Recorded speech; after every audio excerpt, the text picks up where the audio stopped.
Hello Sagittarius, Sun, Moon, Rising, and Venus, and welcome to your reading. So Sag, today we're going to go over your energy as well as your person's energy. So with all that being said, Sag, let's get started. How does Sagittarius currently view this relationship?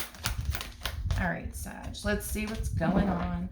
So we have the Ace of Swords to the Eight of Cups to the Three of Wands, and then we also have the Hangman out here. Okay. In regards to how you're currently viewing this relationship, I feel like you recently learned a valuable lesson. I am definitely getting that, and you're very determined to not make the same mistakes again. I'm also getting that for you, Sag. You're also turning your back on something that once upon a time made you happy, something that once upon a time brought a lot of, excitement. I am definitely getting that into your life, and this could be referring to possibly a job. This could even be referring to, a marriage or relationship, but nonetheless, whatever this thing is that once upon a time made you happy, has not been making you happy for quite some time now. And I do see you accepting that. That could have been something that was very challenging and difficult for you to do, as far as accepting the fact that this thing no longer makes you happy. But I see you accepting that. I don't see you fighting it anymore, because this is something that you were essentially fighting, as far as like whatever this thing was that wasn't essentially making you happy anymore. I think that you were fighting for it to make you happy all over again and fulfill you all over again. But no matter how much you fought to make this thing make you feel happy all over again and fulfill you all over again, it just simply wasn't working. So not only did you learn a valuable lesson, but you're also very determined to not make the same mistakes again. And you're also moving into a place of acceptance that this thing that once upon a time made you happy no longer makes you happy. And it may not ever make you happy again. And I just see you kind of accepting that and turning your back on whatever this thing is that just simply doesn't serve you anymore. Okay. How does this person currently view this relationship? All right, we have the Five of Cups, we have the Nine of Pentacles, and then we also have the Seven of Wands. So this thing that you're turning your back on, it does feel like a person. So this could definitely represent somebody that you were married to, in a relationship with. But with the Five of Cups to the Seven of Wands coming out here, these two energies are very, very contradicting. So that's kind of telling me right off the bat that this person's experiencing a lot of inner conflict because of what's going on here between the two of you. As far as like you wanting to walk away from this, as far as you wanting to turn your back on this relationship that you once upon a time had here with this person, there's that big part of them that wants to like fight, right, to keep you in their life. But then there's that other part of them that's like, no, let me not do that. Okay. I think it is safe to say that, you have your reasons as to why you should get up and walk away, and they have their reasons as to why they shouldn't continue to essentially fight for this. I just kind of feel like it does have a lot to do, Sag, with things that they personally went through within their relationship with you that causes them to essentially feel like this is not something that they should continue to fight for. Because this person feels like if they continue to fight for you and this dynamic that they share with you, they're just going to continue to go through whatever it is that they've been going through that they don't want to continue to go through. So that's kind of like the primary reason, I would say, why this person feels like they shouldn't continue to fight for this. But then on the other hand, it's like they have their reasons as to why they want to continue to fight for this. So they're just experiencing a lot of like inner conflict, and it's like this person's trying to figure out like, all right, what should I do in this particular situation? Like what's the best thing for me to do in this particular situation? Is it to fight to keep Sag in my life, or should I just let it go, or should I just let them go? They're trying to figure out what's best for them, and they don't know if fighting for you in this dynamic that they share with you is what's best for them, or just simply letting you go is what's best for them. Okay, so it looks like that's something that they're trying to figure out. But in regards to how you are currently feeling, let's see what's going on. So, okay, Sag, so here's the thing. Okay, so here's the thing. There is an overall energy. Look at this as like all of a sudden change of heart, because that's basically what it is. It's like you go from like, that's it, I'm done with this entire situation, like I'm so over it, it's not even funny, like this person doesn't even make me happy, this marriage doesn't make me happy, this relationship doesn't make me happy, I'm so over it, right? So as you're like moving into a place of acceptance, you find yourself experiencing an all of a sudden change of heart at the very, very last minute. And this all of a sudden change of heart has you wanting to start over with this person. It has you, wanting to heal things here with this person. It has you, wanting this relationship to go back to the way it was when things were really good / great, between the two of you. And it is stemming from a place of you not really wanting to, start over.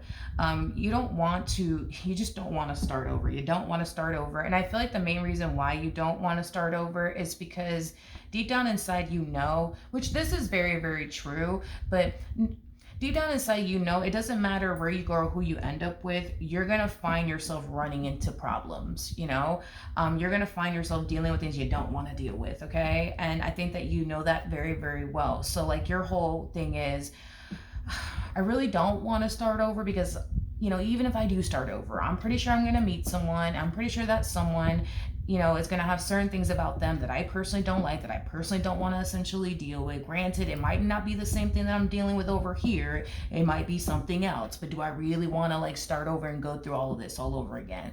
And I think that the answer to your question is absolutely not. Which is true. It is true. It doesn't matter where you go or who you end up with. I mean, you're going to meet somebody, who's going to do something that you don't like, who's going to dry hump your last nerve, which is very, very true. It's one of those things where it's like, do you want to continue to deal with their demons, or do you want to deal with somebody else's demons? That's pretty much, how it is. You want to deal with their demons or somebody else's demons. And it just kind of looks like you rather deal with their demons than somebody else's demons, because you don't know that the next person's demons are going to be 10 times worse than this person's demons. Because, we all have demons that we're essentially fighting. That it is what it is. But, your whole thing is, do I really want to deal with somebody else's demons? And who's to say that other person's demons is not going to be worse than this one's demons, So, okay, makes sense. Makes sense, Sag. How does this person, feel? So we have the Knight of Cups, so 5 of Swords, and then we also have the 2 of Cups. Okay. So in regards to how this person is currently feeling. So as this person was trying to figure out, do I fight for this or do I not fight for this? Should I just let this go or should I not let this go? Here you come around this person's way because you're having this all of a sudden change of heart. That's causing them to lean far more towards fixing and repairing things here with you than essentially getting up and walking away. Now, don't get me wrong. Even though they're leaning far more towards, them wanting to essentially fix and repair things here with you, Sagittarius, is concerned, there's still a portion of them that feels like this is not something worth continuing to essentially fight for. Is basically what I'm gathering, off of this person, their energy. So there's a good 95% of this human that wants to fix and repair things here, with you, because now you want to fix and repair things here with them. But then there's that other 5% of them that's like, oh, do I really want to do this though? Do I really want to try to fix and repair this? Do I really want to continue to go through this, then the third? Do I really want to? I just think that you have this full understanding that it doesn't matter who you end up with, you know what I mean, or where you go, you're going to eventually meet somebody who's going to have certain things about them that you don't necessarily like, that you're probably not going to want to deal with, that you're probably not going to want to fucking tolerate, you know what I mean?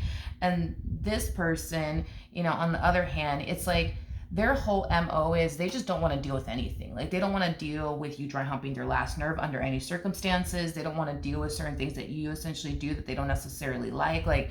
They're striving for something that basically does not exist, okay? Which is basically a perfect, relationship with a person who doesn't piss them off, doesn't dry hump their last nerve, doesn't do this, doesn't do that. And it doesn't matter where they go or who they end up with, they're never going to be able to obtain this perfect relationship that they just so badly want, because perfect relationship doesn't exist and a perfect marriage just doesn't exist. It just doesn't. So, then there's that. But that's the difference between you and this person. I think that you have that full understanding, them, not so much. It's like they're striving for something that they're never going to be able to obtain in this life. Unfortunately for them, they're never going to be able to obtain that perfect marriage in a relationship. They're just never going to. Yeah. So when it comes down to how you plan on moving forward, not only do I see you deciding to work things out with this person because you'd rather deal with their demons than take your chances with somebody else's demons, which may be far worse than their demons. You see what I mean? Because there's certain things that you don't like about this person, sure, but there's a whole lot more that you actually do love, value, and appreciate about this person than you dislike about this person. So it's like one of those things where it's like the good outweighs the bad in this entire situation. Granted, are you essentially hoping that you don't have to deal with certain things that come with this person, you know, later on down the line? Absolutely. You're really hoping that eventually things will essentially improve on their end, as far as like the things that they do that you don't necessarily like, that really does upset you and pisses you off and dry humps your last nerve. But again, it's like, when you look at this person, you look at this person as somebody who has 95% of what you truly want and desire, right? Within a person, they just lack that 5%. Like, man, if this person just wasn't like this, like, I would be so happy with this person. Things would be so great between me and this person. But right now, it's just not like that. You know what I mean? And I just see you kind of accepting the fact that, all right, well, they do have 95% of what you truly want and desire within a person, but they just do certain things, man, that you don't really like or approve of or want to essentially deal with. But I just kind of see you accepting the fact that, you know what, that's just kind of what comes with this person. Are you hoping that things get better? Yeah, absolutely. But this is you choosing to essentially stick around because there's a lot more that you love and value and appreciate about this person than you dislike about them. What actions? And this is why they say relationships are fucking hard and marriages are hard, because you got to learn to essentially love a person even when it comes down to like their own flaws and the things that you don't even like about them. You know what I mean? And that in itself is a very hard and challenging thing to do. But with the Chariot to the Ten of Pentacles to the Eight of Wands to the Emperor coming out here, I mean, for crying out loud, you guys are showing up as the Emperor to the Empress. I think it is safe to say that you have 95% of what they truly want and desire within a person, and they have 95% of what you want and desire within a person. I don't know if I said that right, but you know what I mean. So walking away, for the both of you is just not something that I foresee the two of you doing in the end, because I think that the more you guys focus on the amount of things that you actually love about that person, the more it's going to cause the both of you to want to essentially stay. And that's what I see you guys doing. It's like, the thing is, the more you guys focus on the 5% that you guys don't like about one another, the more you guys start to find yourself falling into the energy of, why the hell am I with this person? And why am I even fucking married to this person? Why did I even agree to get married to this person? And then the list goes on and on, you know what I mean? And to the point where you start to fall into this energy of not really wanting to be with this person. And then they start to fall into this energy of not really wanting to be with you either. You know what I mean? But I think that you guys are going to start to like shift your focus on the things that you guys actually love, value, and appreciate about one another, because it's a lot of things that you guys value and appreciate about one another. It's a lot of things that you guys actually love about one another. And that's a good thing I would say about this dynamic between the two of you, is that, the amount of love and appreciation you have for this person is a lot greater than the things that you don't necessarily like about this person. And that goes both ways, which is a really, really good thing. And that's what's going to keep the two of you fighting, to keep this dynamic between the two of you, intact and afloat. So whatever happened here in the past that created this distance, lack of communication, should I stay or should I go energy, I see that essentially dissipating, because you guys are going to start to shift your focus onto things you guys actually love about one another and appreciate about one another, which is a lot of things. I'm not talking about there's only one or two things you like about this person and value, when it comes down to your relationship with this person as well as this person. There's a lot of things. It's a whole lot of things that you love, value, and appreciate about them, vice versa. And that's what's going to keep the two of you fighting. That's what's going to keep the two of you in the game, is basically what I'm gathering. All right. So with that being said, that is what I have for you. Hopefully the reading helped. Hopefully it resonated. And I will see you guys in your next reading. Bye.